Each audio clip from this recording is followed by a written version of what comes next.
Hello everybody, welcome to another episode of ZGN Talks. I'm your host Emiliano, this is your host Mitchell, and today we're going to be talking about how you can make money during a recession.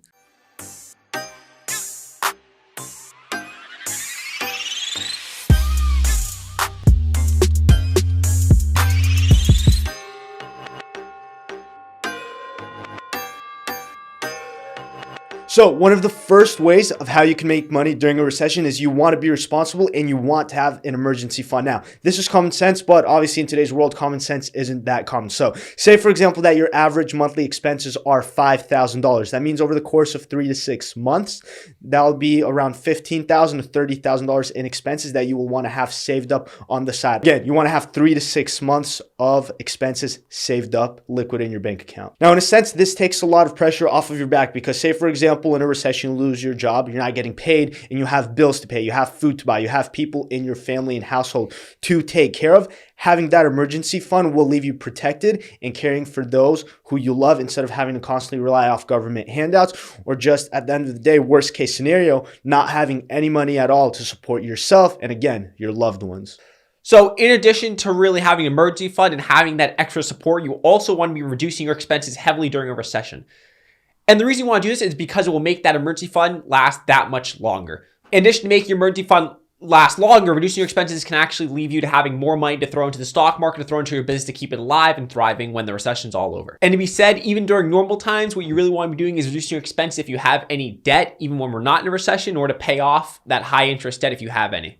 So now that you actually understand how to build an emergency fund and reduce your spending, which essentially accumulated together is saving your money and being responsible with it, now we can go ahead and actually talk about how you can make money, which is the third way, and you want to be able to diversify your investments. And the first rule to that is never invest any money that you can't afford. That is just irresponsible. Say, for example, you have $100,000 liquid in your bank account and you need to use that for all of your living expenses. Why in the world would you go ahead and take 50% of that and dump it into investments? Because if you lose that money, you're not going to get that money back. And especially during a recession when potentially you lost your job, you have no income coming in. And on top of that, you just lost a great deal or fortune of your money.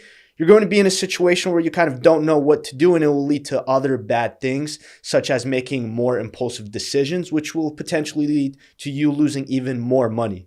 Now, being diversified also creates much less risk because an investor that has all of his eggs in one basket has more risk to losing it. While someone that is diversified, they could lose their money in one investment, but they could also have a higher potential of making more money in another investment. And that all comes from the luxury of being diversified because you never want to have all of your eggs in one basket. Now, a few examples of actually diversifying your investment. So right now, during this time, you can tell when this video was recorded. We're going to just nickname the code word of what's going on in the world as Roni, so YouTube doesn't mess us up. But pretty much a lot of people are dumping their money into stocks.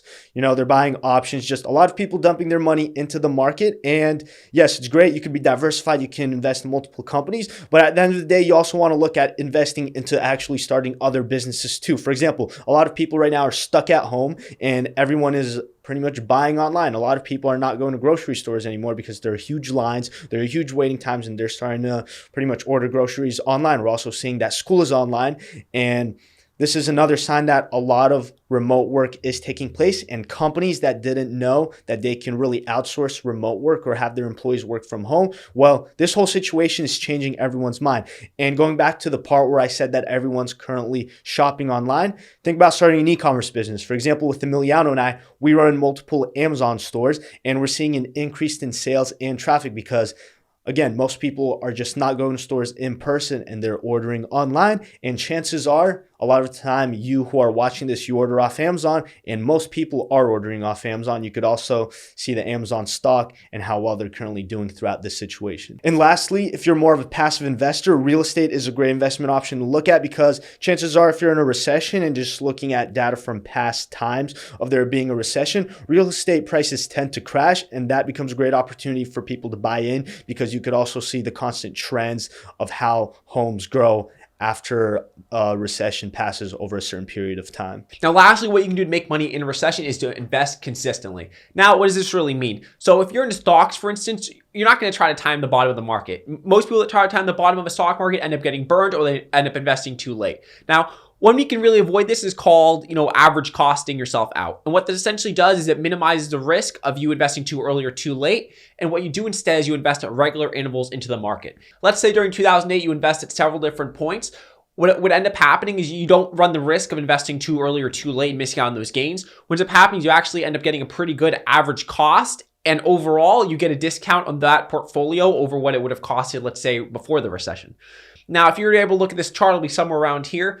You can see that during 2008, if you were invested in these different points, your average cost would be somewhere around the red line. So just restating, if we're in an economic recession, do not on impulse dump everything in the market thinking this is the bottom, because a lot of the time, and honestly, most of the time, no one knows where the bottom is. So guys, we hope you got any sort of value out of this video. If you did, we would greatly appreciate for you to hit the like button and subscribe. And lastly, go ahead and leave a comment about what you thought about the video. Again, our Instagrams are down in the description below. If you have any questions or would just like to network and communicate with us, feel free to DM us. Hope you enjoyed this video. Again, hope you got value out of it, and we'll see you in the next one. Adios.